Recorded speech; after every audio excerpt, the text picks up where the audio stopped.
My name is Lillian Ward. I am 86 years old. I never thought I'd live to hear my own daughter say the words she spoke that night. Words that cut deeper than any sickness, any ache in my bones. Words that told me the little girl I once carried on my hip, sang to at night, and bled for with every sacrifice was gone. It was a Friday evening, one of those quiet nights when the house should have felt warm and safe.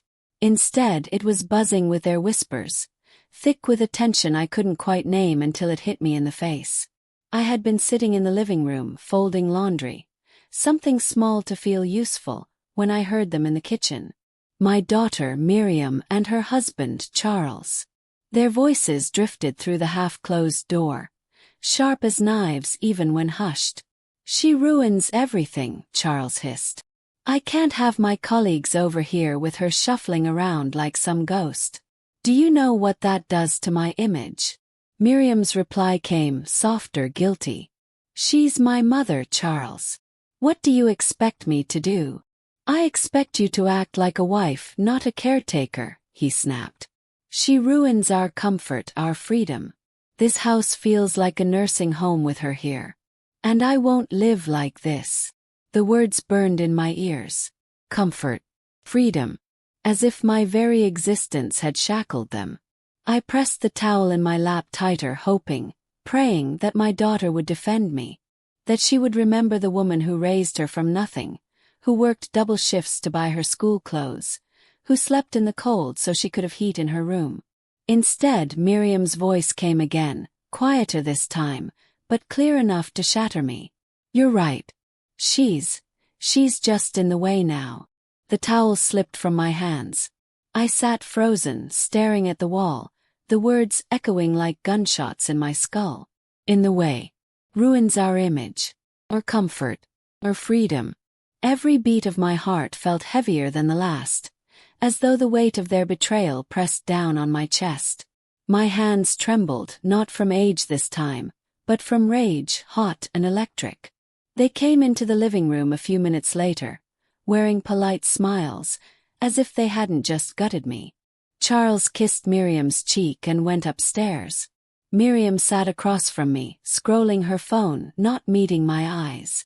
I wanted to scream at her, to ask how she could say those things about me, how she could laugh alongside a man who saw me as dead weight. But I swallowed it. I sat in silence, because the truth was heavier than my anger. She had already chosen him over me. Later that night, alone in my room, I pulled open the drawer of my nightstand. Beneath old letters and photographs, my fingers brushed the edges of a folder. Inside were documents I had nearly forgotten about. Deeds, titles, and papers signed decades ago, proof of every sacrifice Henry, my late husband, and I had made to build the life Miriam now lived in. My name was on those papers. Not hers. Not Charles's. They wanted me out. They thought I ruined their image, their comfort, their freedom. But the truth sat right there, in black ink on white paper. It wasn't their life. It was mine. And one day soon I would make them see it. That night, as the house grew quiet and their laughter faded into sleep, I whispered to myself, clutching the folder against my chest. They think I am powerless. But when they walk into the lawyer's office, it won't be their names on the line. It will be mine. And then, their comfort will vanish in an instant. Hang on, before I tell you what happened next, make sure you've subscribed and left your thoughts in the comments. This part gets intense. There was a time when Miriam was my reason for breathing. I had her late in life. 38 when most of my friends already had teenagers. People whispered it was too late, that I was foolish to start over. But when I first held her in that hospital room, I knew I had been given a second chance at joy. She clutched my finger with her tiny hand, and I promised her then, "I will never let you feel alone in this world." Her father, Henry, was a steady man. He read her bedtime stories with his work-rough hands turning pages as gently as if they were glass. But when Miriam was 10, Henry's heart gave out one morning while shoveling the driveway. He was gone before the ambulance even arrived. That night, while the neighbors brought casseroles and whispered condolences, Miriam buried her face in my lap and sobbed. "Don't leave me too, Mama." "I won't," I told her, smoothing her hair. "I'll always be here." And I meant it. From that moment it was just us. We became a team. I worked double shifts, mornings at the diner, evenings cleaning houses, so she could have school supplies, clothes that weren't just hand-me-downs, and a chance at the life Henry had dreamed for her. She grew up watching me stretch pennies into meals, but she never complained. When her classmates teased her for not having the newest shoes, she came home, threw her arms around me and said, "They don't know what it's like to have a mom who fights for you." When she graduated high school, she hugged me so tightly my ribs ached. "We made it, Mama," she whispered. "Together." I believed her. But then came Charles. The first time Miriam brought him home from college, I wanted to like him. He had a broad smile and a way of speaking that drew people in. But when I served dinner, he glanced at my cooking and said lightly, "This is great, though I'm sure you must get tired of making the same old meat and potatoes." Miriam laughed, brushing off the comment, but I noticed she didn't defend me. After they married, the little jabs became more frequent. Charles suggested I shouldn't drive after dark. He told Miriam I was too set in my ways to handle finances. Once, when I dropped a plate, he muttered, "See, it's already starting." At first, Miriam resisted. "Don't be cruel, Charles," she'd say, her tone firm. But over time she stopped pushing back. She began repeating his words in softer tones. Maybe Mom should rest more. Maybe she shouldn't worry about the bills. Rest. The word settled over me like dust, suffocating. When my knees started aching and my little house became harder to manage, Miriam suggested I move in with them. She said it with such conviction. "You'll never be lonely, Mama. The kids will love having you close." That I believed it was an act of love. The first few weeks were almost as she promised. We had coffee together in the mornings, and I told stories to the grandchildren after school. But Charles was always there, watching, correcting, undermining. "Don't let her lift that, Miriam," he'd say. "She's fragile. Don't listen to her old-fashioned advice. Times have changed. Better to keep her out of sight when my colleagues visit. It makes things simpler." And Miriam, my Miriam, began to agree. The worst came on her birthday 2 years ago. I had saved for months to buy her a bracelet, delicate gold, the kind she used to admire as a girl in store windows. I handed it to her with trembling hands, my heart full of pride. She opened the box, smiled faintly and said, "Thanks, Mom." Then she set it aside. Charles leaned over and chuckled. "Sweet gesture, Ruth, but not really her style anymore." Miriam laughed. Not kindly, not nervously, just laughed. I excused myself early that night, retreating to the guest room. I sat on the edge of the bed, the walls closing in around me, and realized something terrible. The bond that had once felt unbreakable was fraying, thread by thread. She had once whispered, "We're a team, Mama." But now, with Charles in her ear, it felt like I was no longer part of her life, only an inconvenience weighing her down. One evening, not long after, I passed their bedroom and heard Charles's voice through the door. "She ruins everything. Our comfort, our image. We can't keep living like this." And Miriam, my daughter, the child I'd raised alone, whispered back the word that gutted me. "I know." I stumbled back to my room, clutching my chest. The girl who once promised I'd never be alone had already left me behind. Before we move on, take a second to hit subscribe and drop a comment. I'd love to hear what you think so far. The breaking point came on a Saturday evening. Charles had invited a few colleagues from his firm, men in polished shoes and women in sharp dresses, the kind of people who spoke in clipped phrases and sipped wine as though they were auditioning for a commercial. I had been asked, no, told to stay upstairs and rest. But rest is a cruel word when all you want is to belong. I sat in my room listening to their laughter float up the stairs, feeling like a ghost haunting the home I had paid for long before Charles had ever entered our lives. After nearly an hour, I decided to come down quietly, just to refill my glass of water. The kitchen was warm with the smell of catered food. Nothing homemade. Nothing touched by hands that loved. I poured water into my glass, but before I could leave, I heard Charles's voice boom from the dining room. "Don't mind the decor," he laughed. "We're still trying to modernize. My wife's mother has her little touches around. Quilts, old photos, knickknacks. Makes the place feel like a retirement home, doesn't it?" Laughter erupted. Froze. My glass nearly slipped from my hand. Then Miriam's voice followed, softer but sharp enough to slice me open. "We're working on it. It's been an adjustment having her here. Sometimes it feels like we've lost our freedom." My own daughter. Miriam. The room spun. My throat tightened as though invisible fingers squeezed it. I pressed myself against the cool edge of the counter, my knees trembling. Another voice chimed in, one of Charles's colleagues. "Why don't you just move her out? Nursing homes these days are quite good. Comfortable. Discreet." Charles chuckled.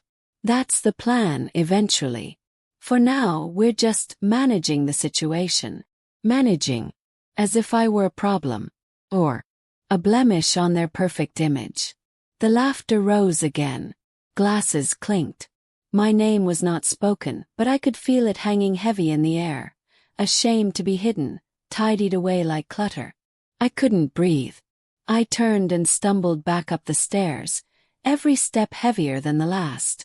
When I closed the door to my room, I pressed my back against it, slid to the floor, and let the tears come hot and unrestrained. I cried for Henry, who wasn't there to protect me. I cried for Miriam, who had once promised she'd always be by my side. I cried for myself, for the years I had given, for the love that had been thrown back in my face as if it were nothing. That night I didn't eat. I didn't sleep. I sat in the dark, listening to the muffled voices and clinking glasses below, the sound of a life I no longer belonged to. The next morning the final blow fell. I came down to the kitchen to find Charles leaning against the counter, coffee in hand. Miriam stood beside him, her arms folded. They exchanged a look before he spoke. "Ruth," he said casually, as though he were discussing the weather. "We've been talking. It's clear this arrangement isn't working. You're in the way. You ruin the image we're trying to build. Or comfort. Or freedom. We think it's best if you move out." I stared at him, my chest hollow. My voice cracked. "Move out? Where would you have me go?" Charles shrugged. "There are options. Assisted living. Something appropriate for your age." I turned to Miriam, my last hope. "Miriam, is this true? You'd send me away? After everything?" Her eyes flickered, guilt shadowing them for just a moment. Then she looked away. "It's for the best, Mom. You've become too much." Too much. The words rang louder than any insult Charles had ever thrown. From my own daughter's mouth. My legs nearly gave out beneath me. I gripped the back of a chair to steady myself, my hands shaking. They looked at me with impatience, as if waiting for me to agree, to nod quietly and shuffle out of their lives. I said nothing. I turned and walked slowly back to my room, closing the door with careful hands. Inside, I collapsed onto the bed, pressing my face into the pillow, my body shaking with sobs I could no longer contain. For the first time I wondered if they were right. Maybe I was just in the way. Maybe I had become the very thing I feared most. Forgotten, unwanted, discarded. But then, as my tears soaked into the pillow, my eyes drifted toward the nightstand, toward the folder that still held the deeds, the titles, the proof of who really owned the ground beneath their feet. The despair didn't vanish, but it shifted. Beneath the grief a spark caught. Dangerous. They wanted me gone. But the truth was simple. Without me they had nothing. That night, as I lay in the dark, Miriam's voice echoed from downstairs, faint but clear. "She'll be out soon," she said. Charles laughed. "And once she is, we'll finally have the life we deserve." I clutched the folder tighter against my chest, my tears drying into something harder. They think they've already won. But when they walk into the lawyer's office, it won't be their names that matter. 'Twill be mine. Before we go any further, click subscribe and let me know in the comments. What would you have done in my shoes? The day after Miriam and Charles told me I was too much, I moved like a shadow through their house. I kept my head low, my voice soft, my presence smaller than ever before. They thought they had crushed me. They mistook silence for surrender. But I wasn't surrendering. I was planning. That folder on my nightstand had lived there for years, gathering dust, a relic of the past. But now it pulsed with new life.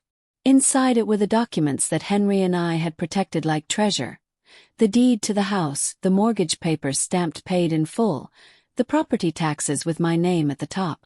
Every line of ink reminded me of Henry's voice the day we signed. "This will always be yours, Ruth. No matter what." I pulled the papers out, smoothed the creases with trembling hands, and read them over and over until the words felt carved into me. Owner Ruth Ward. Not Miriam. Not Charles. Me. The first step was confirming what I already suspected. I needed proof that the documents were still ironclad, untarnished by time. So, on a morning when Miriam was out with the children and Charles was at the gym, I called the county records office. A woman with a brisk but kind voice answered. "Property records, how can I help?" "This is Lillian Ward," I said, steadying my voice. "I need to verify ownership of a property. 214 Maple Grove Lane." Pause, the clatter of keys on her computer. Then, "Yes, ma'am. Current owner listed is Lillian Ward. Taxes are up to date." Relief coursed through me like warm water. I almost wept right there into the receiver. "Thank you," I whispered. When I hung up, I held the phone against my chest, my heartbeat thundering beneath it. They thought I was powerless, but the truth was written in the very foundations of the life they lived. The next call I made was harder. My hand shook so badly I had to dial twice. Janet Fraser, a lawyer I had spoken to years ago after Henry passed. She had handled some of our estate planning, a woman sharp as glass but patient enough to walk me through fine print when I was too raw to understand it. When she answered, her voice was the same, professional, steady. "Maria Cupp speaking." "Maria, it's Lillian Ward," I said. "You may not remember me, but—" "I remember," she interrupted gently. "How can I help you, Mrs. Ward?" And so I told her. Not everything. Not the nights I lay awake crying, not the sting of my daughter's laughter, but enough. That they wanted me out. That they believed the house was theirs. That I had the papers. She listened quietly, then said, "If the deed is still in your name, you hold all the power. Do you want me to set a meeting?" "Yes," I said, my voice firmer than it had been in weeks. "Yes, I do." The days leading up to that meeting were almost unbearable, but I forced myself to wear a mask. I let my hands shake openly, let my voice falter, let Charles believe his words had carved me into silence.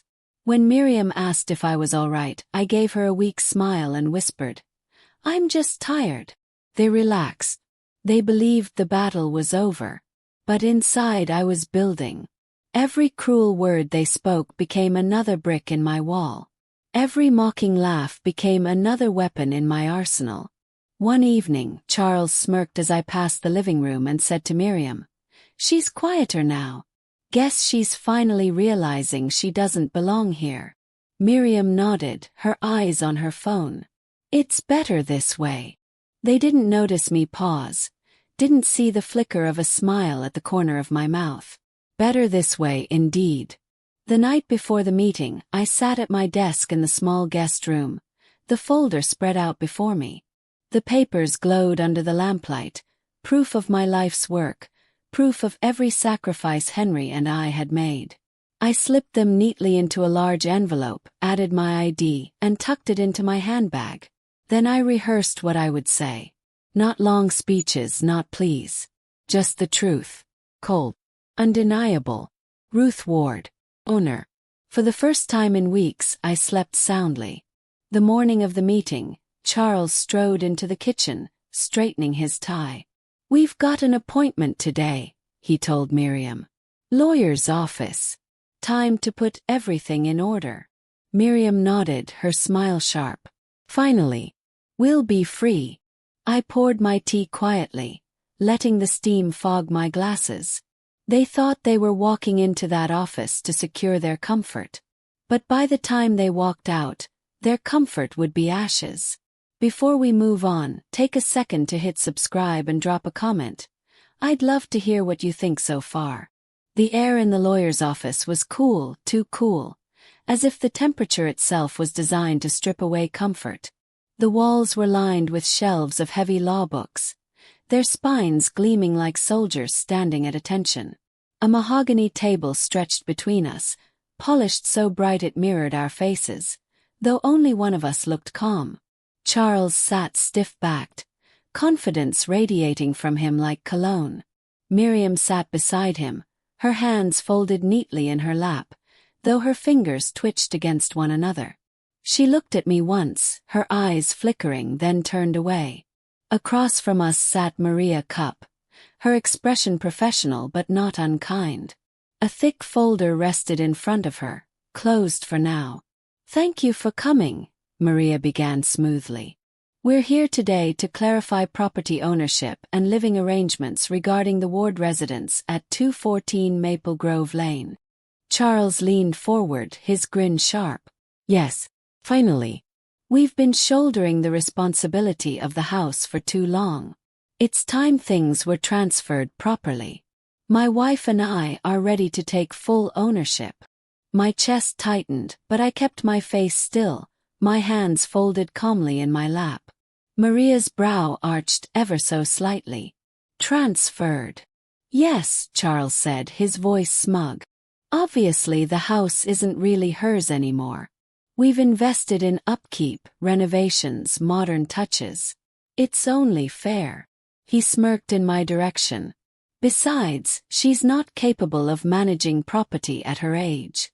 We need the freedom to live without constraints." The word freedom struck me like a bell, the same word I had heard whispered in the kitchen weeks ago. I drew in a slow breath, my heart pounding. Maria nodded once, then opened the folder with deliberate care.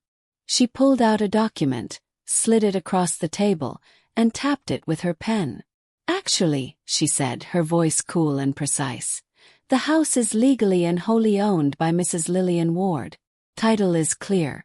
Taxes are current. The mortgage was paid in full nearly 30 years ago, and the deed has remained in her name ever since." Silence. Charles blinked, his mouth opening and closing like a fish. That can't be right." Miriam's head snapped toward me, her face pale. "Mom," she whispered, her voice cracking. I met her gaze steadily, my voice stronger than it had been in months. "It's right. This house was mine before you ever set foot in it. Mine before Charles mocked me. Mine before you called me a burden. And it will remain mine long after you're gone." Charles slammed his palm against the table. "This is absurd. She's lying. She's manipulating." "Enough," Maria cut in firmly. She turned to him, her voice edged with steel. "The paperwork is irrefutable.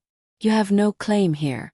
In fact, Mrs. Ward has every right to evict you both." The color drained from Charles's face. Miriam's eyes filled with tears, her lips trembling. "Mom, please. We didn't mean it. We were stressed. We said things we didn't." "Don't," I snapped, my voice ringing through the room. "Don't you dare pretend this was stress. You laughed at me, Miriam. You let him call me dead weight. You agreed I ruined your comfort. You wanted me gone. And now it's you who will leave."